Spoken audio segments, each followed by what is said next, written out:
खूब नाम जप करो और सब में भगवत भाव करो, सबकी सेवा करो, तो मृत्यु का भय धीरे धीरे कम हो जाएगा। जैसे जैसे ज्ञान आएगा वैसे वैसे मृत्यु का भय नष्ट हो जाएगा। आनंद सिंह जी। जी राधे राधे महाराज जी, आपके चरणों में कोटि कोटि प्रणाम। महाराज जी, मेरा प्रश्न है कि ग्रस्त से जुड़े व्यक्ति के लिए भक्ति योग का मार्ग या फिर कर्म योग का मार्ग, दोनों में से क्या मार्ग महाराज जी? कर्म योग भक्ति परायणता से युक्त हो ऐसा मार्ग चयन करना चाहिए। जैसे हम किसी के पति हैं, किसी के पुत्र हैं, किसी के भाई हैं, एक परिवार में हमारे बहुत से धर्म हैं जिन कर्तव्य कर्मों का निर्वाह करना है। फिर हम समाज में हमारा एक व्यक्तित्व है, हम किसान हैं, व्यापारी हैं, नौकरी पेशा वाले हैं, या कोई अधिकारी हैं, या कोई नेता है, हमारा एक समाज में व्यक्तित्व है समाज सेवा का। अब हमको इन सारे धर्मों का निर्वाह करते हुए भगवान की प्राप्ति करनी है, क्योंकि मनुष्य जीवन का लक्ष्य भगवान की प्राप्ति है। तो अब हमारा कर्म योग जो विस्तार को प्राप्त हो रहा है, योग तभी होगा जब भगवान से चित्त जुड़ा होगा, नहीं केवल कर्म होगा, योग नहीं बनेगा। योग कहते हैं तेषाम, भगवान के वचनों से, तेषाम सतत युक्ता नाम भजताम प्रीति पूर्वकम ददामि बुद्धि योगम तम येन माम उपयांति ते। बुद्धि का भगवान में स्थित रहना, निरंतर नाम जप चलना, प्रेम पूर्वक भगवान का भजन करते हुए कर्म करना, ये भक्ति परायण कर्म योग हो गया।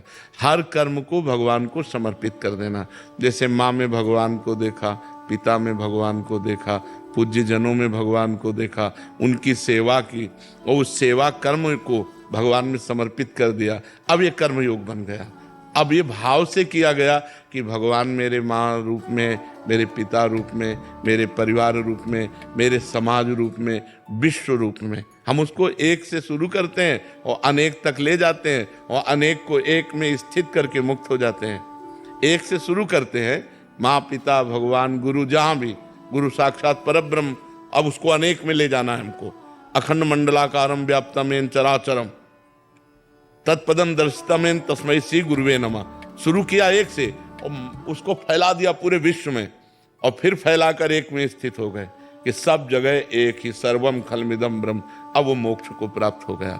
तो हम जब योग से चलते हैं तो ज्ञान प्राप्त होता है, और केवल कर्म करते हैं तो दो प्रकार के होते हैं, शुभ कर्म या अशुभ कर्म। अशुभ कर्म का फल दुख होता है, शुभ कर्म का सांसारिक सुख होता है, भागवतिक नहीं। लेकिन कर्म योग का फल भागवतिक सुख होता है, क्योंकि उसे हम भगवान के निमित्त करते हैं। किसी भी व्यक्ति में हम भगवान की भावना करके उसके प्रति जो व्यवहार करते हैं, वर्ताव करते हैं, उसे जब हम भगवान को समर्पित कर देते हैं तो भगवत प्राप्ति का योग बना देता है। और जब हम व्यक्ति मात्र करके किसी को खूब खवाया पियाया, खूब दिया लिया, वो पुण्य हो गया, कर्मयोग नहीं बना। भगवत भाव से, अच्युत भाव से जो हम कर्म करते हैं वो योग हो जाता है, और व्यक्तित्व भाव से, सांसारिक भाव से करते हैं वो दो रूप ले लेता है, एक अशुभ कर्म और एक शुभ कर्म। तो कर्म योग तो हम करें, लेकिन उसे भगवान को समर्पित करते हुए भगवत भाव से करें, तो वही भक्ति परायणता के कारण वो हमें भगवत प्राप्ति करा देगा। समझ पा रहे हैं आप जी? शिवानी जी जलंधर। राधे राधे। श्री हरिवंश महाराज जी, राधे राधे, आपके चरणों में कोटि कोटि प्रणाम। महाराज जी, कर्म बंधन से मुक्ति का क्या अर्थ है? जैसे हमारे पूर्व जन्मों में पाप और पुण्य हुए, वो हमको बांध करके मनुष्य जन्म में भेजा भी, ना चाहते हुए भी हमें दुख भोगना पड़ रहा है, ना चाहते हुए भी हमको विपत्ति भोगनी पड़ रही, ये कर्म बंधन है। हम चाह रहे हैं कि हम उन्नति को प्राप्त हों और हमारा पतन होता चला जा रहा है, ये कर्म बंधन है। अब हम जो इस जन्म में कर्म करेंगे उसका परिणाम हमको आगे जन्म में मिलेगा, और हमारा पूर्व का जो संचित है, जिसे गोदाम कहते हैं, वो संचित कर्म से फिर निकालकर हमें पाप पुण्यों के ऐसे अनंत जन्म भोगने पड़ेंगे। और अगर हम इस जन्म में भजन कर लें तो भगवान संचित को नष्ट कर देंगे, क्रियमाण निष्फल हो जाएगा, प्रारब्ध को भोग लेंगे और मुक्त हो जाएंगे। तीन प्रकार के परिणाम हैं, संचित, क्रियमाण, प्रारब्ध कर्म के जो हैं। तो क्रियमाण जो आगे कर्म होंगे, प्रारब्ध जो पीछे शरीर रचना के समय हमारे लिख गए, जो भाग्य में लिख गए, और संचित जो गोदाम जमा है तीनों को नष्ट करने की सामर्थ्य केवल भगवान में है। इसलिए हम भगवान का भजन करें, भगवान से प्रार्थना करें। नहीं ये कर्म बंधन, पुनरपि जननम पुनरपि मरणम पुनरपि जननी जठरे शयनम, बार बार जन्म, बार बार मरण, बार बार माँ के गर्भ में आना, ये सब लीला चलती रहेगी। अगर इससे मुक्त होना चाहते हो कर्म बंधन से, तो भगवान का भजन करो। बारी मथे घृत होए बरु, सिकताते बरु तेल, बिनु हरि भजन न भवतरी या सिद्धांत पेल। गोस्वामी तुलसीदास जी कहते हैं, पानी मथने से भले मक्खन निकल आवे, घी निकल आवे, बालू पेरने से भले तेल निकल आवे, असंभव। बोले ऐसा भले सब हो जाए, लेकिन बिना भजन के इस संसार सागर से मुक्त नहीं हो सकते। इसलिए नाम जप करो, भगवान का नाम परम मंगलमय, कलयुग केवल नाम आधारा, सुमिर सुमिर भव उतरे पारा। हवलदार आरपी सिंह मथुरा से। राधे राधे महाराज जी। महाराज जी, जब हम कभी भंडारा या भोजन कराने का संकल्प लें और किसी कारणवश उसे पूरा नहीं कर पाते, तो क्या प्रभु नाराज हो जाते हैं, सामाजिक जीवन में अड़चन आने लग जाती है? नहीं नहीं, बिल्कुल नहीं, इससे कोई फर्क नहीं पड़ता। हमारा विधान नहीं बन पाया, उससे भगवान थोड़ी नाराज। भगवान इतने स्वार्थी समझ लिए क्या? इतने स्वार्थी भगवान नहीं। भगवान तो परम अहेतु की कृपाल, उनको तो जानना बड़ा मुश्किल है। वो कृपाल ही कृपाल हैं। हाँ, ये जरूर है कि जैसे हमने ये संकल्प किया कि हम 100 संतों को भोजन पवाएंगे, और आज हमारी व्यवस्था बिगड़ गई किसी कारण से, तो ये हम बात याद रखेंगे कि जब हमारी समस्या सुधर जाएगी तो हम 100 संतों को जरूर पवाएंगे। जो संकल्प करे उसे आज नहीं, मान लो आज अव्यवस्था हो गई, तो जब कल व्यवस्था होगी तो हम पहला काम करेंगे, 100 संतों को भोजन पाएंगे। ये भगवान नाराज नहीं होते, लेकिन हमने जो संकल्प किया उसे हमें पूरा करना चाहिए। कभी कि भाई हम गंगा स्नान करेंगे अमुक तारीख को, अब अमुक तारीख को समस्या आ गई, नहीं तो फिर हम अगली तारीख निश्चित करते हैं और उसमें जाते हैं गंगा स्नान। जो पवित्र कार्यों का संकल्प बने, पवित्र कार्यों का, दान पुण्य तीर्थयाटन भगवत दर्शन आदि का, उसे टालना नहीं चाहिए। यदि कोई ऐसी समस्या आ जाए तो फिर अगला समय उसको दे देना चाहिए कि आज हम समस्या में फंस गए तो अगले समय में हम ये कार्य कर देंगे। महाराज जी, ऐसा बोल सकते हैं भगवान जी से कि क्या ये मेरी पूरी कर दो, मैं आपको ऐसा कराऊंगा? वैसे हमें लगता है भगवान से ऐसा नहीं बोलना चाहिए। भगवान बहुत बड़े दाता हैं, बहुत बड़े मालिक हैं, और हम उनके बच्चे हैं। तो अपने पिता से कैसे मांगा जाता है? क्या ये कि पिता से ऐसे मांगा जाता है कि तुमको 10 लड्डू पवा देंगे, हमें 10 रुपया दे दो? पिता से तो ऐसे मांगा जाता है कि 100 रुपये की जरूरत है, दो। नहीं मांगा जाता, वो नहीं देंगे, नहीं देना पड़ेगा। हम किससे जाएं, कहाँ जाएं? आप हमारे पिता हो। ऐसे ही भगवान से मांगना चाहिए कि प्रभु ये समस्या है, इसका समाधान कीजिए। अब उचित हो, जैसा मंगल भवन है आप कीजिए। अब ये जो हम लोग अज्ञानवश कहते हैं कि तुम्हें 500 रुपया के भोग, लड्डू के भोग लगा देंगे तो काम करो, तो हमें लगता है ये सही नहीं है। आप 500 रुपया का भोग लगा दो, बड़ी बात है, लेकिन ये बात कहना कि देखो, अब आपसे कहें जैसे कि आप अमुक काम कर दो, आपको 100 रुपया देंगे, ऐसे ही काम तो हुआ ना भगवान के लिए कि आप अमुक काम कर दो, हम 500 का लड्डू पवा देंगे। मतलब भगवान को नौकर समझा क्या आप? ये किसके लिए कहा जाता है? तो एक नौकरी हुई ना, तो भगवान के लिए क्या ये उचित है ऐसा कहना?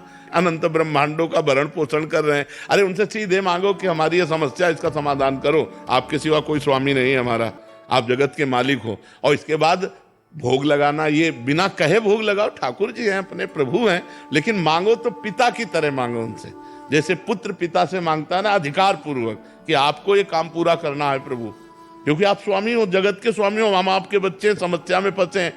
4 प्रकार के भक्त होते हैं, एक आर्त भक्त, एक अर्थार्थी भक्त, एक जिज्ञासु भक्त, एक ज्ञानी भक्त। आर्त माने अपनी संकट निवृत्ति के लिए भगवान से निवेदन करना, अर्थार्थी माने धन प्राप्ति के लिए भगवान से प्रार्थना करना, जिज्ञासु माने भगवान को जानने के लिए भगवान की आराधना करना, और ज्ञानी जो भगवान को जान चुका है। ये 4 प्रकार के होते हैं। तो ये भी भक्ति है कि हम केवल अपने प्रभु से मांगे, दूसरे से किसी से नहीं। तो वो बहुत बड़े दाता हैं, वो दे देंगे। लेकिन ऐसे नहीं मांगना चाहिए कि हम आपको 56 भोग लगा देंगे, आप हमारा काम कर दो। ये ठीक नहीं है, ये ठीक नहीं है। भारत जी, जैसे अभी आपने बोला, जैसे अपने फादर से, अपने पिताजी से हम कह सकते हैं कि क्लास में फर्स्ट आएंगे ये दिलवा दो, तो क्या अपने परमात्मा से ये कह सकते हैं कि ये पूरा कर दीजिए, अच्छा इंसान बन के दिखाएंगे, कोई बहुत सुंदर, बहुत सुंदर। उसमें वो खुश होंगे? बिल्कुल खुश हो जाएंगे, खुश हो जाएंगे, बिल्कुल खुश हो जाए। वो आपको ऐसी बुद्धि देंगे कि आप अच्छे इंसान बन जाओगे। बहुत सुंदर बात है, ऐसा भी मांगना चाहिए। बिल्कुल ठीक बात। रिंकी देवी जी बिहार से। राधे राधे महाराज जी।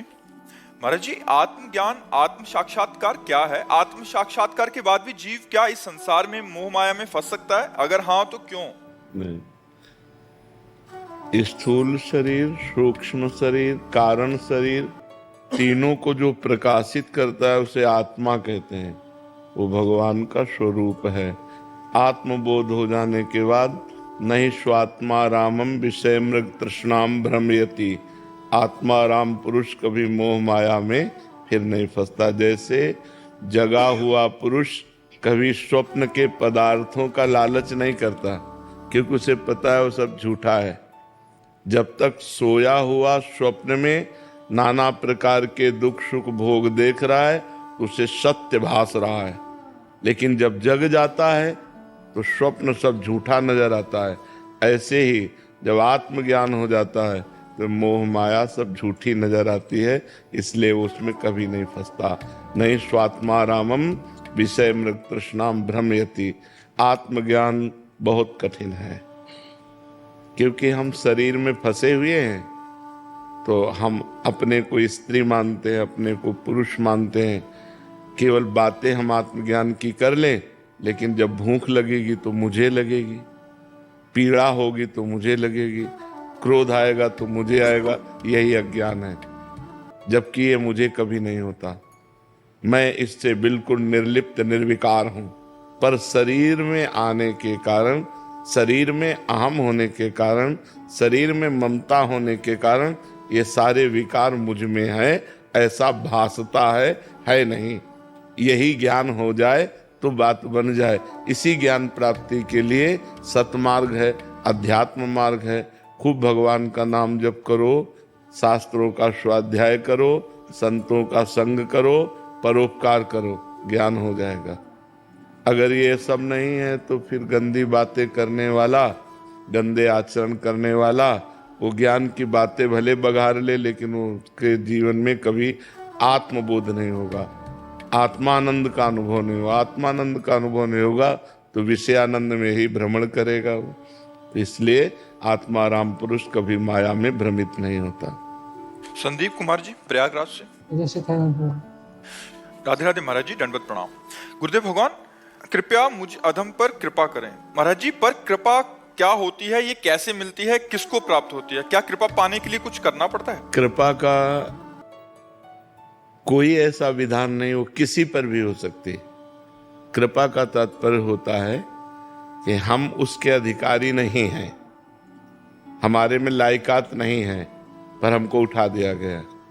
जैसे चिंतामणि वैश्या से आसक्त बिल्वमंगल, और उनके ऊपर कृपा होती है कि वैश्या उनको ठुकरा देती है, और वो बहुत आसक्त चित्त थे, सारी संपत्ति वैश्या को दे चुके थे, मन तन सब वैश्या को अर्पित कर चुके थे।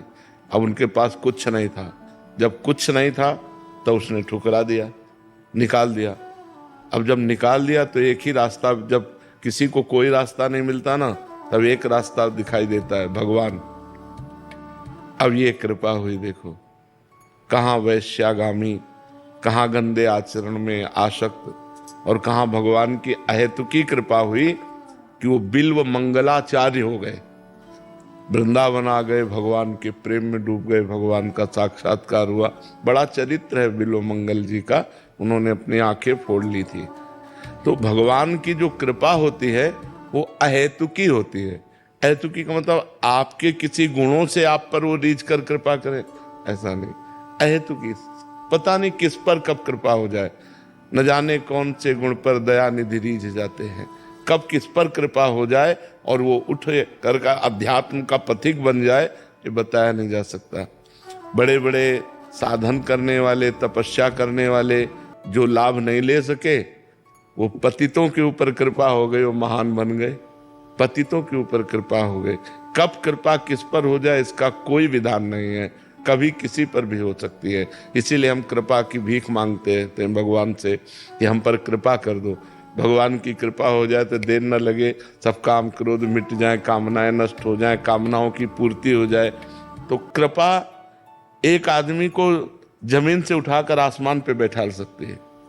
कभी कृपा हो गई तो एक फुटपाथ में जीने वाले को विश्व चैंपियन बना दे, विश्व प्रसिद्ध बना दे, विश्व सम्माननीय बना दे। ये उनकी कृपा होती। जो कभी राम नहीं बोल सकते थे, मरा मरा बोले, वो ब्रह्म ऋषि बन गए। इसे कृपा कहते हैं कि तिनके से आसमान में उड़ा देना, आसमान में बैठा देना। कृपा का लक्षण ऐसा नहीं कि आप ग्रेजुएट हो, आप बहुत तपस्वी हो, आप तो आपके ऊपर कृपा। वो कभी भी किसी को भी उठा सकती है। फुटपाथ पे पड़े हुए को विश्व लेवल का बना सकती है। भगवान की कृपा है ना, जासु कृपा नहीं कृपा घाती, ये उन्हीं की कृपा का फल है।